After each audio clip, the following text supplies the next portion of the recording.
What's up, house buying machines? In this video, we're going to talk about how to adapt in any economy, whether it's a bear market, a bull market, or whatever market, all that coming up and more.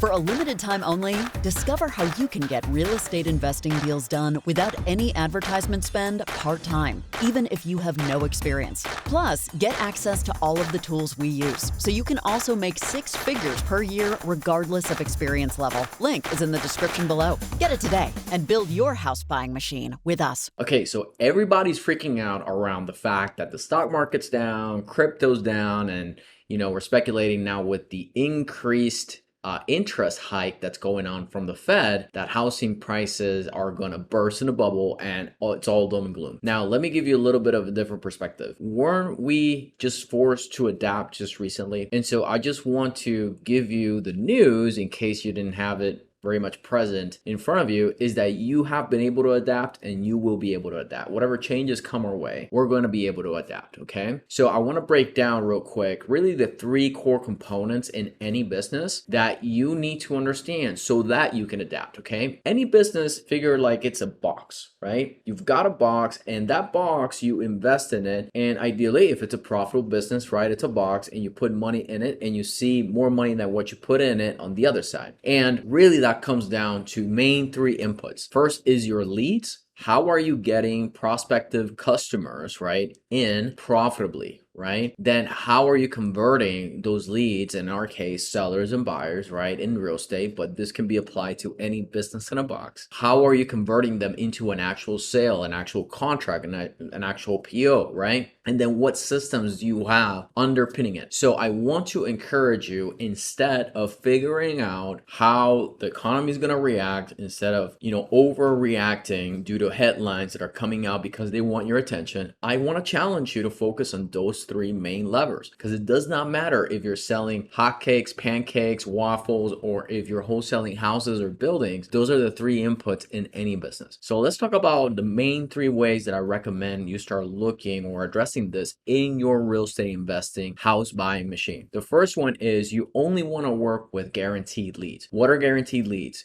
Guaranteed leads are leads that are viable for your business, okay? So only pay for viable guaranteed leads, because you can spend all the money in the world in data, you can spend all the money in the world in different, avenues, but if you do not make sure that this is a viable guaranteed lead source for you, it may end up being a waste, okay? Now, the second piece around that is, if you don't have cash or funds, then you must have time, right? So if you do have time, there's no cost ways to actually generate business. That means reaching out to agents and asking them, hey, do you have an unlistable property, maybe a fixer-upper that's not financeable?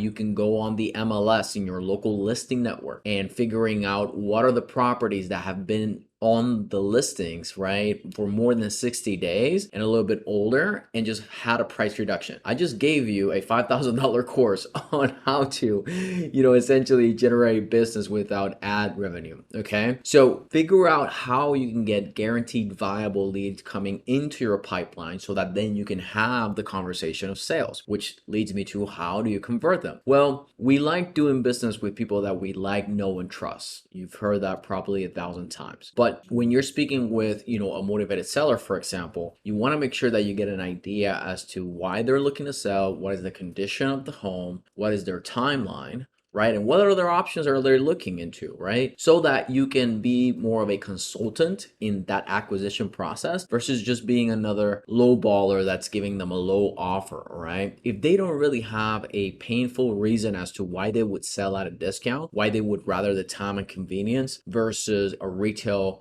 priced offer for the most money, they're, common sense, they're not going to move forward, right? So with that said, in the sales process, just understand that it's better for you to be positioned as a consultant than it is as just another offer, okay? So with that said, make sure that your sales process, that first of all, you have a sales process, right? And if you don't, it's time to build one, and those are the main milestones that you should follow for sure. Now, the second piece with buyers, right? There's always, if there's a market shift, like it's been, right, up to this point, it's been very much a very strong seller's market, right? And buyers have been itching for inventory. Now, nobody really has a crystal ball. Again, We've adapted before, we're going to adapt again whenever the market shifts. But with buyers, it's a repeat relationship. Usually it's just not one sale. So with buyers, you want to get that relationship to the point that they trust you, you trust them obviously, and that you understand their needs, and be very transparent with everything that you know. Because if you're looking at wholesale